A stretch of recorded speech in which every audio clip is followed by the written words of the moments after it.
అందరికీ నమస్కారం. నేను మీ మదిరి రంగసాయి రెడ్డి, అడ్వకేట్. ఈరోజు మనం పేపర్లలో, రకరకాల సామాజిక మాధ్యమాలలో గమనిస్తున్నాము. తెలంగాణ ప్రభుత్వం ఏర్పడి 10 రోజులు కూడా కాలేదు.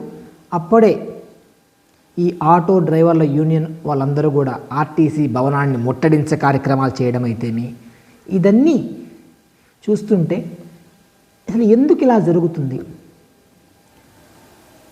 అక్కడ ఉన్న కాంగ్రెస్ పార్టీ గెలవడం కోసం రాష్ట్ర వ్యాప్తంగా ఉన్న మహిళలకు ఉచిత బస్సు ప్రయాణం అనే ఒక నిర్ణయం తీసుకోవడం జరిగింది.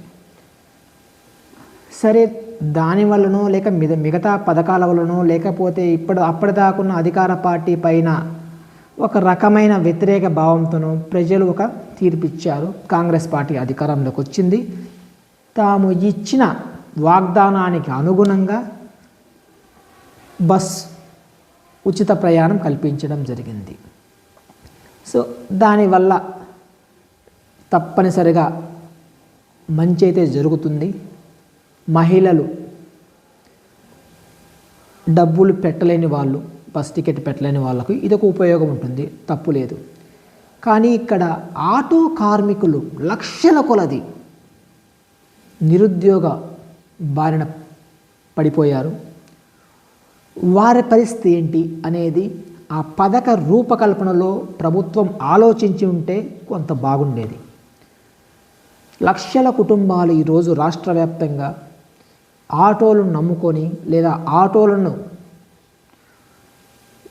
ఈఎంఐ రూపంలో కొనుక్కొని లేదా అప్పు రూపంలో కొనుక్కొని ఆ రోజు వచ్చిన డబ్బులతోనే రోజువారీ బ్రతికే వాళ్ళ పరిస్థితి ఇప్పుడు అగమ్య గోచరంగా తయారైంది.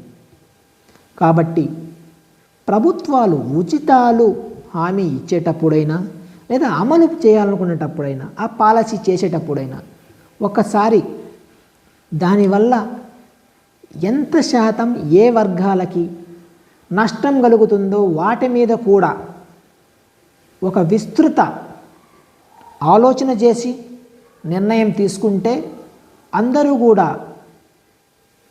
శ్రేయస్కరం అని చెప్పేసి మరీ కోరుకుంటున్నాము.